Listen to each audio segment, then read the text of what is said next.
Nienhuis, and it's pronounced Nienhuis, and I think you know I'm the sheriff of Hernando County. The first part of our press conference today, we're going to talk a little bit about a case that a couple weeks ago marked its 52nd anniversary here at the sheriff's office.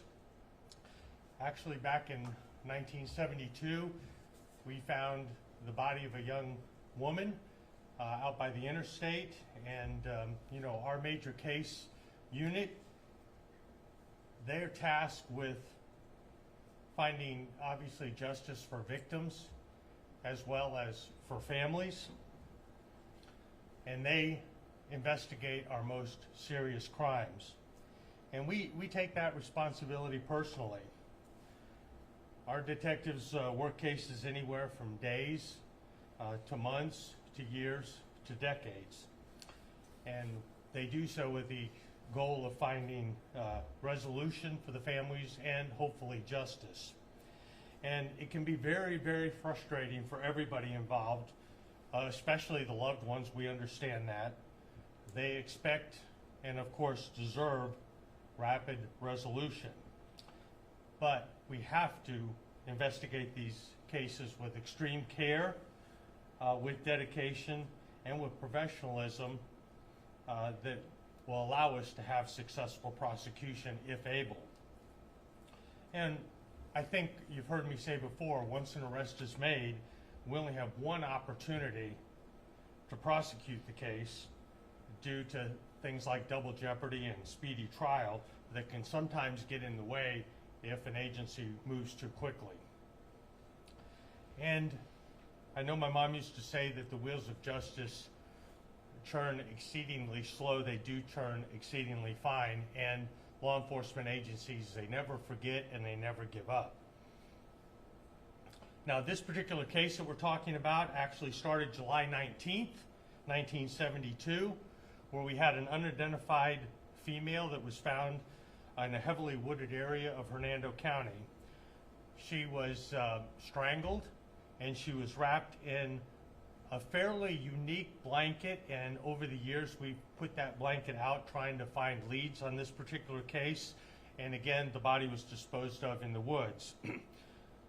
Just recently, within the last couple years, and I'll probably have Detective Logan talk a little bit more about the specifics of that, but a couple years ago she was identified as Peggy Joyce Shelton.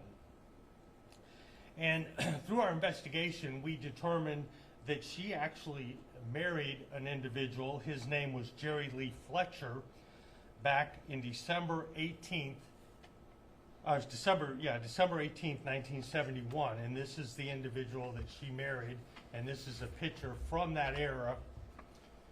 His date of birth was March 22nd of 1942. Again, his name is Jerry Lee Fletcher.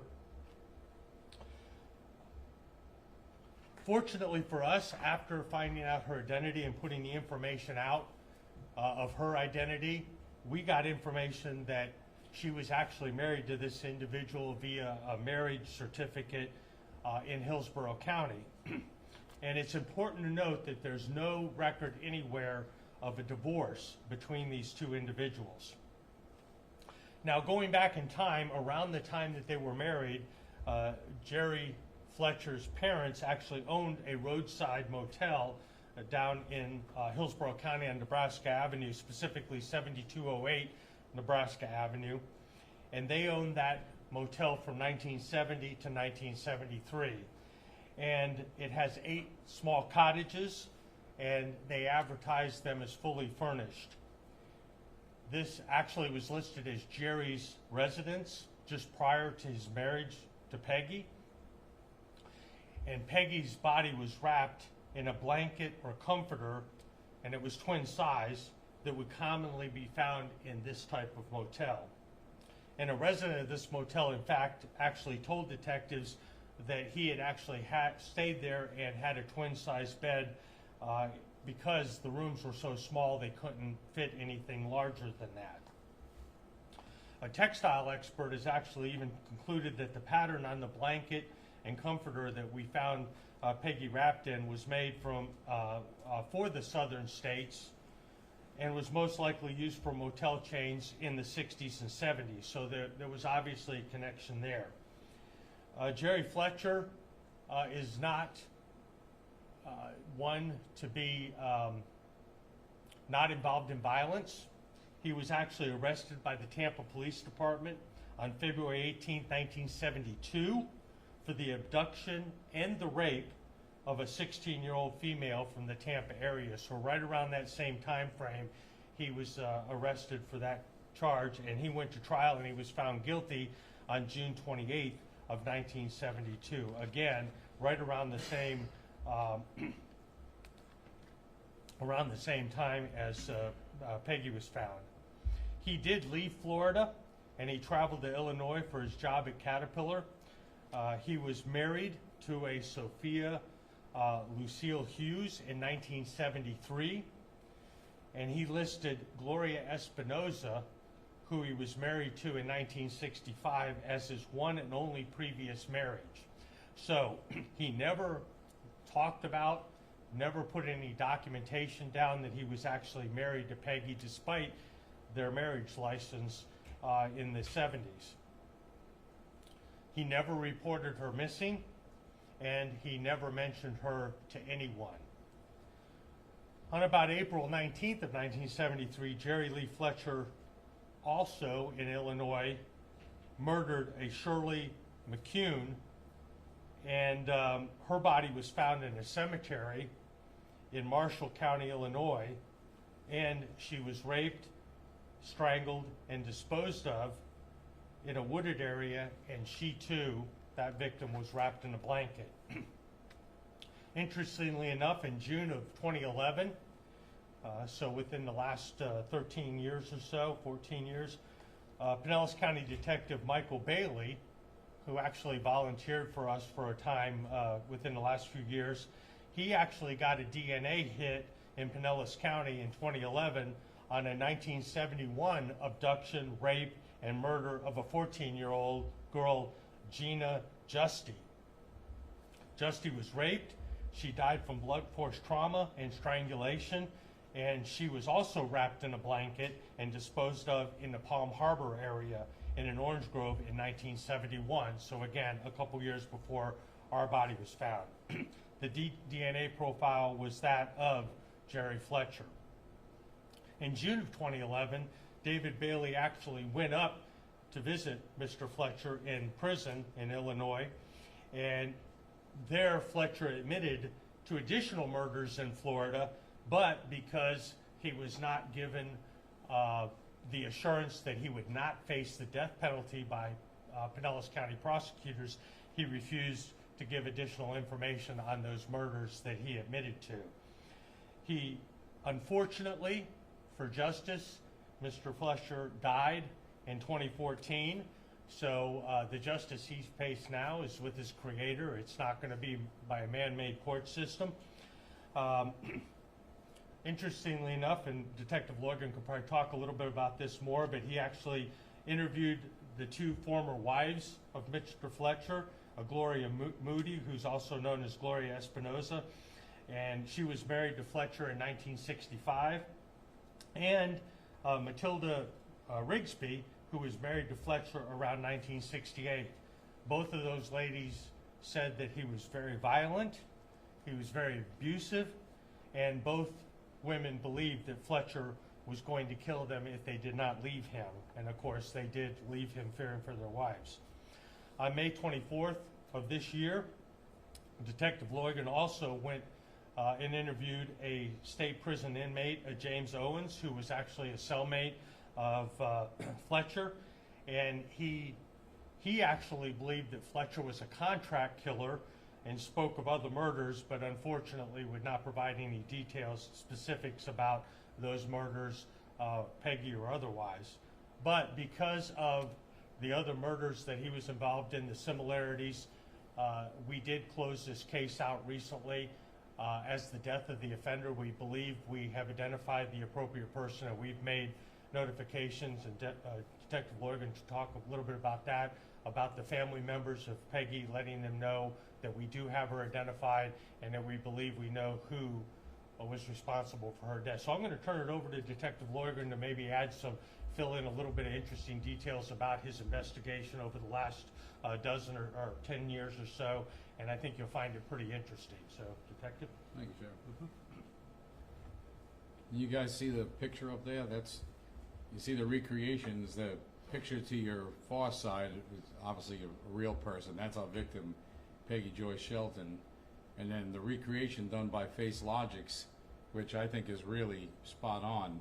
Not that the clay recreation isn't a good rendition of her as well.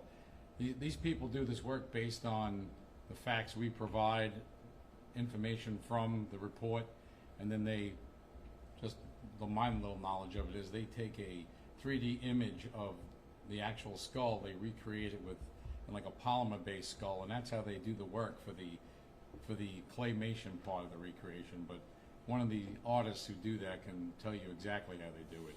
That's my little snip of it. The Face Logics, they also take into consideration all the same information they would get for the sculpting recreation. And I think they did a really good job on that based on looking at the real person in real life. Those are just some of the things that technology's afforded us in working on these type of cases. Genealogy plays a key role in this case as well. When the body was discovered back in July of '72, shortly after that, because there was no identification, she was a Jane Doe, she was buried in our local cemetery here, Brooksville Cemetery, which I just call like a Potter's Field, because in New York we had Potter's Field, and that's where all the unidentified victims were. So back in 2015, I, along with the state attorney's office and the prosecutor, wrote an exhumation order to have her removed from that grave, and then we began the process of trying to get DNA on her. So once we got a full DNA profile on her, which was very difficult because you're talking about, at this point, a 52-year-old case, the DNA degrades over time. So I was told by the scientists that the degradation level of the DNA was high, so it was very difficult to get a full profile.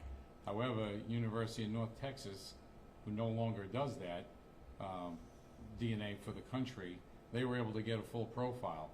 It went into the national database, but there was no associations there because the woman wasn't a criminal and she wasn't ever reported missing by anybody. Fast forward through the years to genealogy, when that came online for us, we were able to, through the use of 3 separate labs, and I have to give full credit to Marshall University, who has a cutting-edge science program, and they were able to develop enough DNA there that could be utilized by the genealogy labs. In this case, Othram Labs is the one who did the final genealogy work, who ended up giving us Peggy Joyce Shelton, which was her maiden name. Her married name at the time in Kentucky, where she's from, was Peggy Nelson. And I spoke to the detectives up there, and they told me that, you know, it's a small town, very small county, but small town. She's a good was a good person by all accounts. No criminal element, nothing here that would put this poor woman in this position. She's just a regular housewife at the time in the 60s and the early 70s when she ended up leaving. So through DNA, obviously genealogy, we were able to get to that point. And then, as the sheriff had said, we released this information a few months back, and then I received a phone call that led me to this web sleuth who informed me that she was married. Now, the family never told me she was divorced. They didn't know. Again, her children at the time were 7 and 5 when she left the house. So I've been dealing with her granddaughter. So I guess they didn't even know because they didn't tell me. So through the web sleuth, thank God, we found out that she was married, which I confirmed through Hillsborough County records, and we see she was married to Jerry Lee Fletcher. Unfortunately, she married that man who ended up, killing her, obviously. Now, on Jerry Lee Fletcher, just my 2 cents, I guess, on him.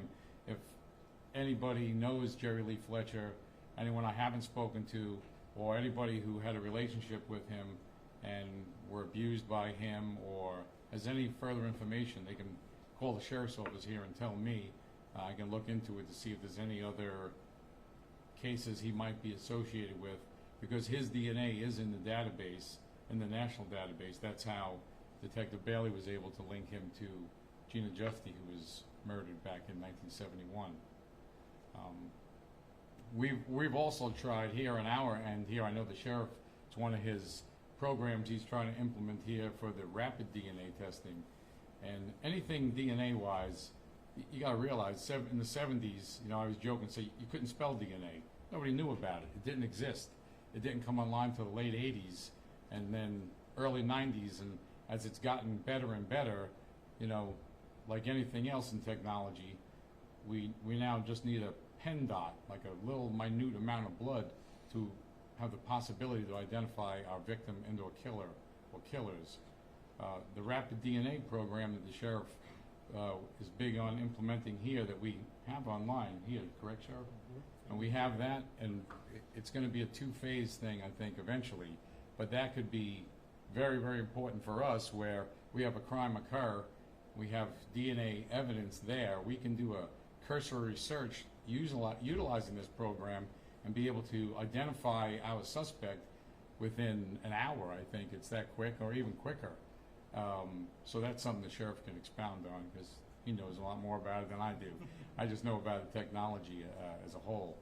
But to get back to the case here at Point, I've spoken with Peggy's family. I've told her granddaughter, Heather, who I've had a lot of contact with, and her son, her surviving son, that unfortunately that their mother and grandmother married this man, and that he is the one who killed her. Fortunately, we're able to have a conclusion to the case and be able to give the family that bit of peace, I would say, because now their mother and grandmother, who's been missing all these years from, you know, small town in Kentucky, is now we brought her home. I helped with the arrangements to make sure they wanted the body cremated, and shortly the remains will be back with the family, so now they have a place on holidays or birthdays, whatever, to go, and at least they know where their mother and grandmother is, that she's not lost someplace, because that's where she's been for nearly 5 decades. So I guess that's it. Okay. Yeah. Thank you, George. We'll answer a couple questions. Detective Logan brought up rapid DNA. Just so for your background, last year I finished my term as being president of the Florida Sheriff's Association, and one of my pilot programs, one of my initiatives that I had in place was to start a pilot program for rapid DNA in booking stations. So as it stands now, anybody who's arrested for a serious crime in Hernando County and several other counties in the state, or if they're here in the country illegally and they're arrested, again, it's only for arrestees at this point in time, their DNA is taken, and probably about 80% of the time we get a green light on that DNA, and we know it's in the system within about an hour and a half, nationwide system, and it's checked against people who are wanted for murder, for rape, for terrorist activities, and serious kidnapping, I think is the fourth one. We will have an answer in an hour and a half if they're wanted for any of those for an unsolved crime. And then within about 24 hours, they're checked against all the other unsolved crimes, less serious unsolved crimes, and we'll get notification within hopefully about 24 hours if they're wanted anywhere in the country for any crime and their DNA is on file and they haven't been identified yet. Again, one of my goals is to help work with the FBI and FDLE to get that tool to our investigators so that they can identify victims quickly, and if there's suspect DNA, identify the suspect quickly, because obviously the faster we can identify a suspect or a victim, as we talked earlier, for 5 decades almost, we didn't even know who this person was, and it's very difficult to solve a crime if you don't know who the victim is. You don't know who they associate with or anything like that. We did follow up some leads. Obviously, they turned out to not be suspects, but over the years we followed up some leads that resulted in dead ends. But because of the DNA technology, we were able to identify her, and then through the help of some of the public and the media, we were actually able to generate him as a suspect in this case. So a really good case, but a couple points here, and we'll move into answer some questions and then move into the second phase of our press conference here, is we never give up, and these things take time. And we don't want them to take 52 years, but at the same time, we've got to play the hand we're dealt. And back in 1972, finding a body wrapped in the woods in a blanket, especially if we don't know who that person is, that is a very difficult case to solve in the 1970s. It's a little bit easier today, but it's still very, very difficult. And the faster we can get those leads, the more likely we are to solve them. So does anybody have any specific questions on this particular case before we move on? Just a quick question on timeline of actually solving this. So from 2015, did it take several years to finally identify her through DNA? And then was that, would you say tipster maybe back in the beginning of the year, the one who finally helped you crack it open? Or was any like DNA from him found with her? Was it the marriage records? So in 2015, when we began the process of getting an identification, we did develop a profile that said to University of North Texas, UNT, and that went into the national database. But she had no criminal record and no one ever reported her missing, so there's no sign of her. When genealogy came online, I want to say it was 2019, when I began the process of sending her for genealogy testing. But because her DNA was so poorly degraded, the genealogy lab suggested we send her DNA to Marshall University. And these things, it's not like it's just, it goes there on Monday and it's done on Tuesday. They had it for 6 or 8 months to develop it, and thank God through their hard work, they were able to get a profile that now could be used for genealogy through Othram. I believe it was sometime in 2021, I think, when Othram finally gave me the information that it was, they believed it was Peggy Joyce Shelton. Then I reached out to Hopkins County, Kentucky, the local agency where Peggy resided back in the 60s and 70s. Again, small town. So it took all that time to get to that point. And then there was suspects in the case, so I didn't want to have anything released yet to have you guys help out and get it out there. But eventually, when it came on and we had a press release some time ago, through you, the media helped out by getting it out there. Then I got a phone call, actually from my volunteer, Bernadette, that was contacted by the web sleuth. The web sleuth then got in contact with me, we spoke, and she sent me some information, and I verified it, and she's given me a lot of information, of which some of it wasn't 100%, but she's going based on what she knows. But overall, all the information was very fruitful and helpful for us, and that's why it took so long. I mean, I've been working on this case, you figure, for 9 years, not solely, obviously, but amongst my other cases. So it's a long process. Some cases we can get a conclusion quicker. And did you do a familial DNA to verify Othram's? Did we have to get a DNA Yes. from the So granddaughter or something? So when I reached out to, so the process is, once you get this association, I have to verify it. So when they gave me her name, I started doing my computer work here. They had done some research, and eventually I found a whole bunch of family, but her son, Hugo, I got a hold of him. After speaking with him, Othram Labs will mail the kit right to that individual.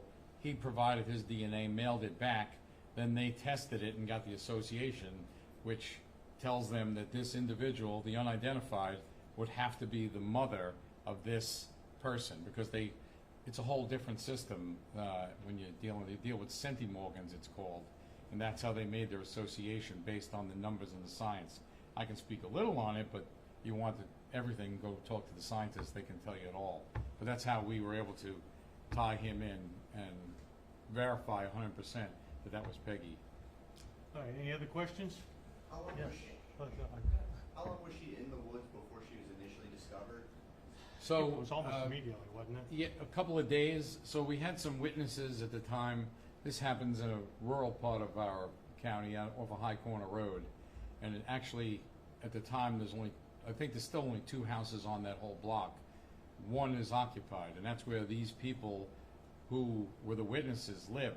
It was late at night, and they believe it was July 15th. They saw a vehicle drive down the end of the road where there's no residences at all. It's actually the back of Withlacoochee Forest, I think, at that point.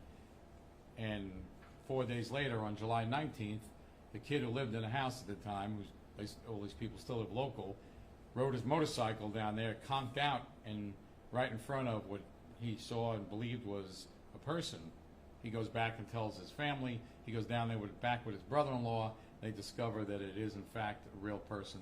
They notify the sheriff's office, and that's how our agency gets involved on July 19th. So we figure she was down there for about 4 days.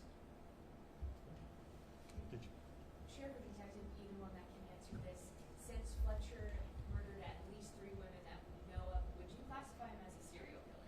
Well, that term has been used, and I think George would probably, Detective Logan would probably back me up.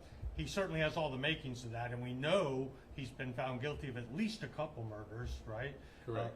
And a couple other violent things. So, does he fit the definition based on all the facts we have, the hard facts? Maybe not, but I think we can all make a conjecture that we probably know of at least 3 murders, including this one, that he's been arrested for. Or was the other one, the one in Illinois was... The girl in Illinois, he murdered her. Come up here. So yes, we absolutely unequivocally can tell you that he murdered those 2 young girls through DNA. And I know he murdered my victim based on all the findings. And then when he spoke with Detective Bailey back in 2011, and I know Mike Bailey personally, and he was here for a while, and he told him, I'll tell you about the other, because Mike asked him specifically about the other Florida murders, and he said, yeah, I can tell you that, but he wasn't the guarantee of not getting the death penalty, so he didn't want to give them up. But he used murders and said there are other murders, so being plural. So at that point, there's no doubt in my mind he doesn't fit the criteria for a serial killer. You can look at, sure, the FBI, I know they have their own thing, but he, in my opinion, he is. One last question, just from me, circling back just to everything you explained with all the DNA, the science behind this, the time, the resources that went into this, of course, decades ago. Can you guys just speak to, I'm sure this feels like final closure for you guys and all your work, and also the family, and anything else that maybe the family wants us to know about? Well, George can speak to it too, but George and I spend a lot of time over the last decade or so talking about every cold case and where he is on it, because in our book, it's a loss for law enforcement on every unsolved case, particularly serious cases, and we certainly don't like that, and we take it personally. And as I said, we never give up, we never stop, and you can see just the tip of the iceberg of the work that was actually done by him on this case, and he has upwards of a couple dozen at times cases that he's working, some of which are cold, some of which are hot cases. So you can see a lot of work goes into these cases, and it can be very frustrating for us and frustrating for the family when it can take months. You send something off and it takes months to get good news. Well, it also takes months to get bad news that they didn't find anything, and you got to go try your next thing. So yeah, it is a sense of satisfaction. It's nice for us to know. We've had a couple cases where our violent suspect has been deceased, but at least we can let the family know that the person has been held accountable, spent a lot of his later years in prison, and so they don't have to worry about him running around scot-free, not being held accountable. So I don't know if you want to talk about that too, about some of the cases you've solved, and talking specifically with the families and some of their reactions.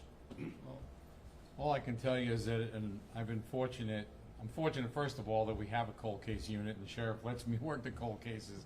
I think I mentioned it in the past, because there's always so much current crime, unfortunately, that's usually where a lot of the resources and time and manpower goes, and rightfully so. But we can't forget our victims from the past, because yesterday's victim is already in the past. And if we don't solve it and work it, we're not doing the justice for the families. We're not keeping the community safe by taking a guy like this off the street. I can tell you from talking to a lot of the families of my victims over the years, they're very happy and thankful that it finally came to a conclusion, but it's bittersweet. We can't bring their loved one back, so that's never going to change. I just try to hold the bad guys accountable, and we can get them into prison. That's great, because that's where they belong. And in most of the cases on the murders that I've had from in the past, they've had more than one victim that I got them from. So once these guys commit murder once, it's a lot easier for a second time, third time. But to stay on point with the families, they're very appreciative of everything, all the work that goes into it. And they only know if you get the report and it's released and say, oh gee, there's 100 reports, hey, there's 800 reports, I mean, that's a lot of reading, but that's all the work that went into it. There's a lot of man hours that go into it. Just think for yourself, if you're working on a story and it's this giant story and you're working on it forever, well, that's what these cases are. You put your blood, sweat, and tears into them, and your heart and soul, and they're tough because you get attached. These are people that have been victims for years, and I have a long-term relationship with the families of the victims. So it's some of them are waiting for justice, and I've been able to provide that to some of them. The other ones are still waiting, but I'm only one person, so we keep moving ahead. But they're always very appreciative, and it's like I said, it's bittersweet because now all these memories come back up of their loved one when this comes to light, and now you relive it in a sense again. So it's like I said, bittersweet. It's tough. Detective, can you just state and spell your first and last name for us? Yes, my first name is George, George. Last name Loydgren, Loydgren. Thank you. You're welcome. And he's a major case / cold case detective, has been for almost a decade. And, you know, as I said, we spend a lot of time talking about these cases, and I have to kind of live, as I say, live a little bit vicariously through him because I find what he does extremely interesting, and I try to give him the resources he can within reason, that I can rather, to bring these cases to closure. And we try to use technology whenever possible. As we said, it takes a long time and it can be very expensive, but I think it's certainly worth it to take that mystery out of a particular case. Next, I want to talk a little bit about kind of a similar issue, that cases that are difficult to solve and can take a long time to solve. And over the last several years, it's no secret that the state of Florida and the entire country has been besieged by, I know what our Attorney General Ashley Moody calls a weapon of mass destruction, and that's drugs, and particularly fentanyl.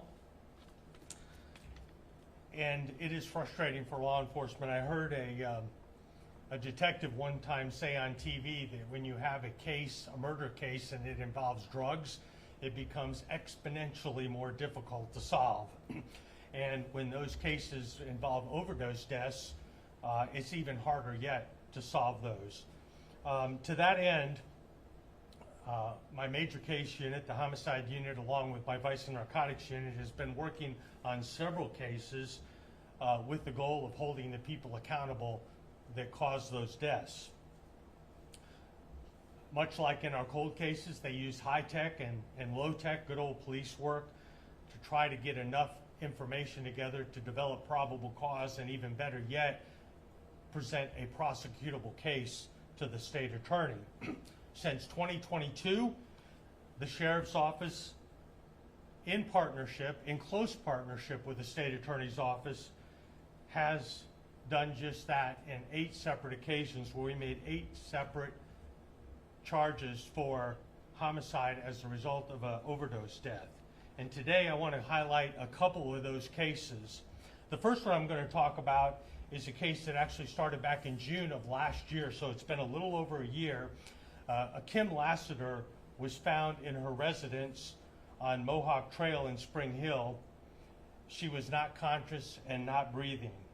Fire rescue transported her to Oak Hill Hospital, and unfortunately she was pronounced deceased at about 6:30 in the evening.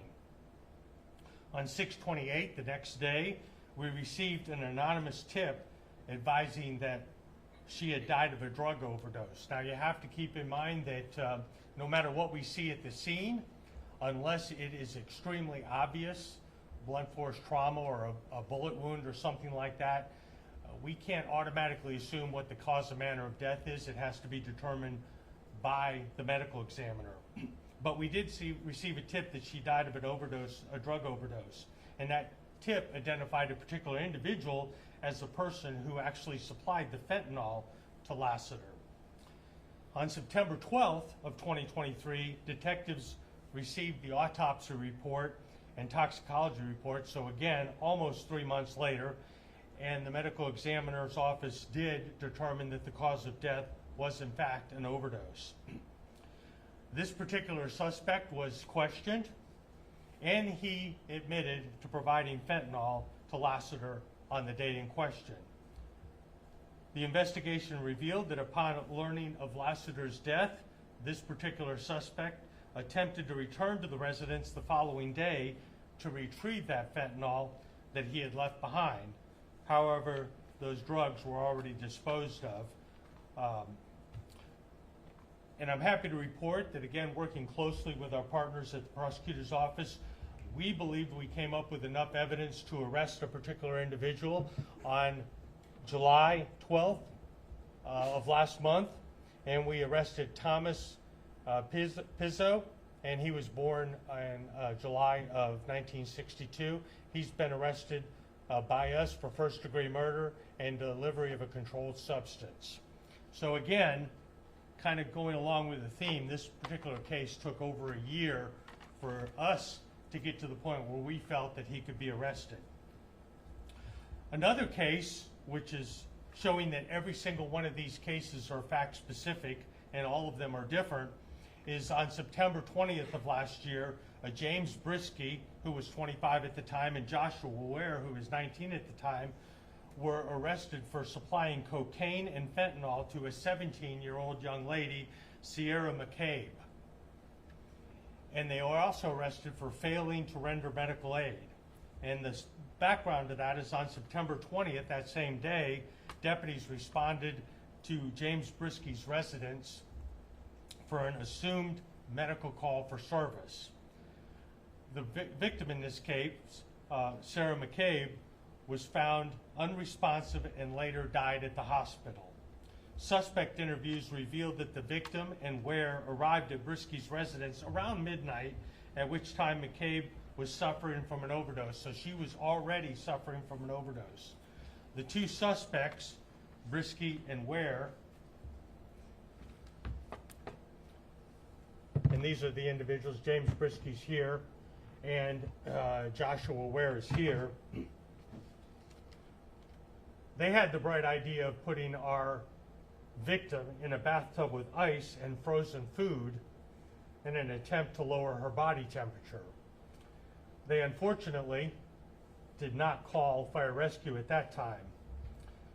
They left the victim alone for more than 2 hours while they ingested more narcotics. When they later checked on her, she was not breathing, and at that point, they decided it was probably a good idea, much too late, obviously, to call 911. On September 20th, now this particular case, because of the facts and circumstances, we were actually able to make an arrest immediately, again, in discussion with the state attorney's office. James Brisky was charged, the person on your right was charged with aggravated manslaughter of a child and possession of cocaine, and Joshua Ware was also arrested for aggravated manslaughter of a child and possession of a controlled substance, cocaine and Xanax, and he was arrested for trafficking in fentanyl. So there's a case that we were able to make relatively quickly. Our last case we want to talk about is Nicole Davis is our suspect. Nicole Davis, 34, was arrested for supplying methamphetamine and fentanyl to a 31-year-old Sean O'Leary. This is her. On 10/25 of 2022, so it's actually been almost 2 years, deputies responded to O'Leary's residence after he was discovered deceased by his father. The initial investigation suggested O'Leary was addicted to fentanyl, and several small packages at the time of his death were discovered near his body. and they found some later at the hospital on his person.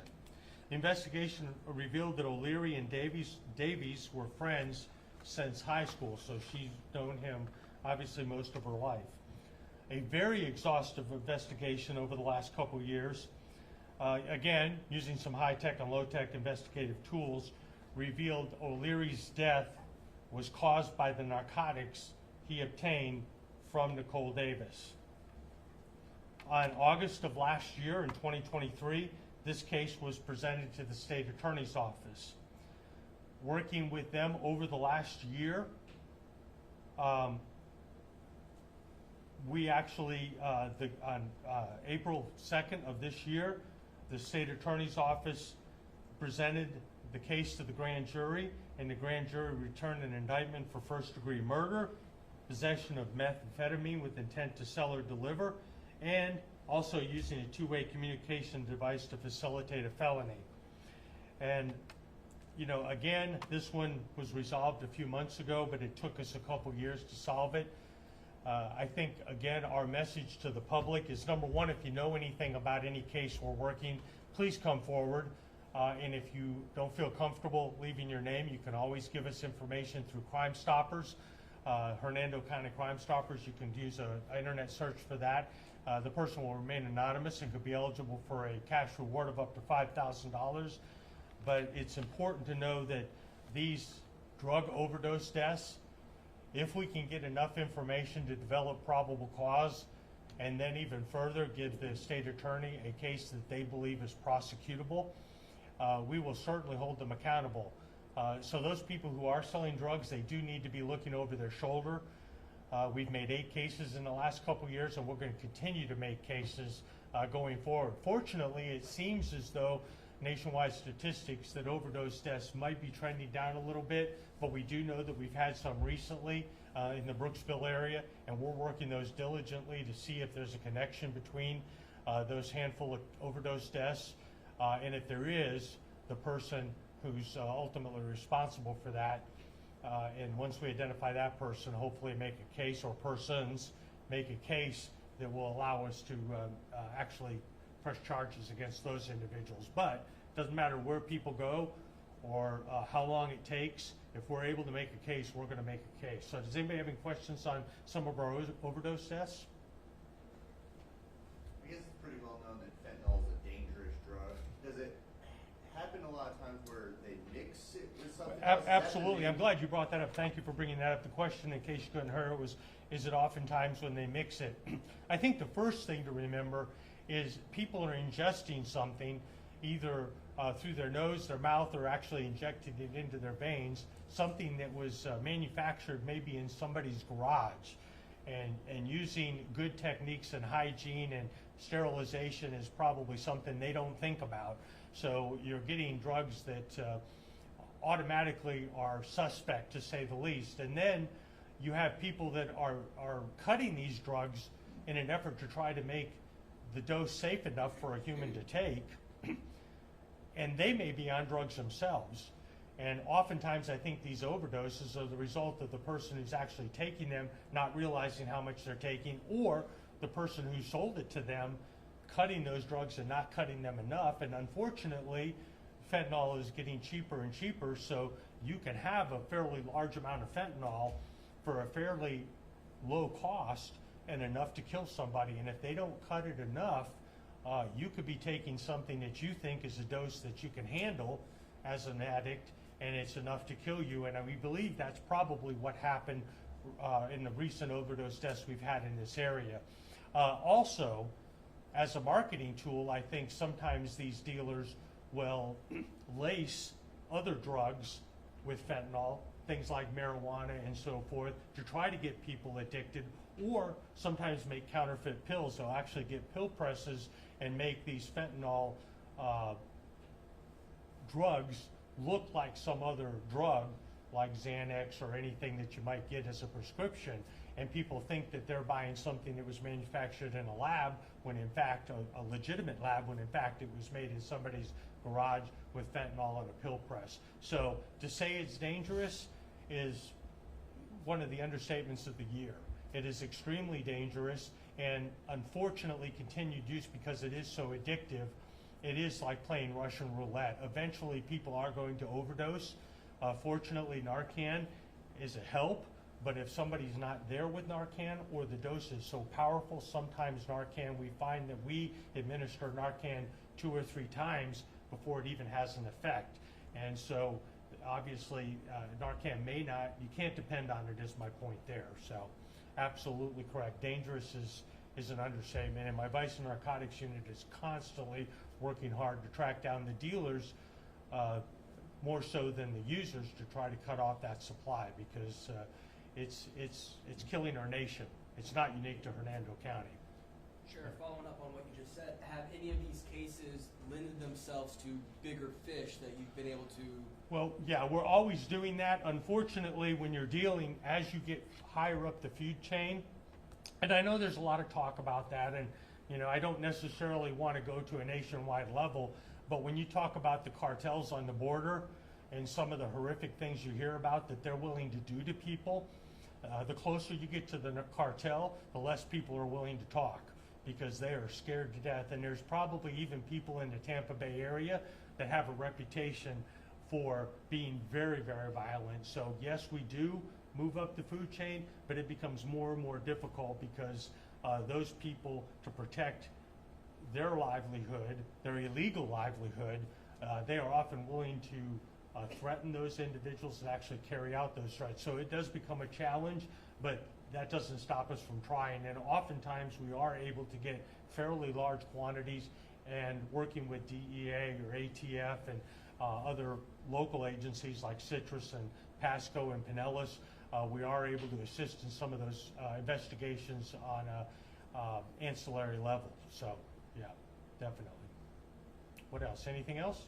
All right, thank you for covering this. We appreciate getting the word out, and hopefully, you know, as Detective Loigren said, these are real individuals that are addicted to this methamphetamine. They had mothers and fathers and brothers and sisters, and now they're deceased because of people peddling that poison. So parents, talk to your children about drugs. Get them to just say no. Even drugs that the public thinks are relatively safe are anything but, including marijuana, because if it's laced with fentanyl, it can either kill you or get you addicted to something that will eventually kill you. So thank you all for your time. We appreciate it. George, good job.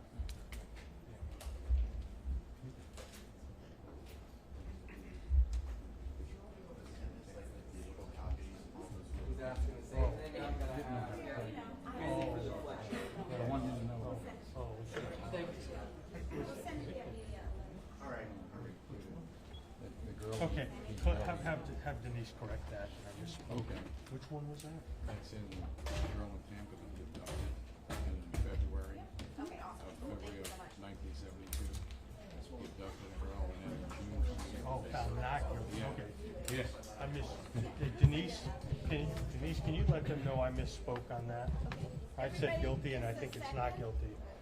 When the sheriff was speaking about Jerry Lee Fletcher being arrested by the Tampa Police Department in February of 1972 for the abduction rape of a 16-year-old girl, he was found not guilty. My mistake. So I that was misread just a it.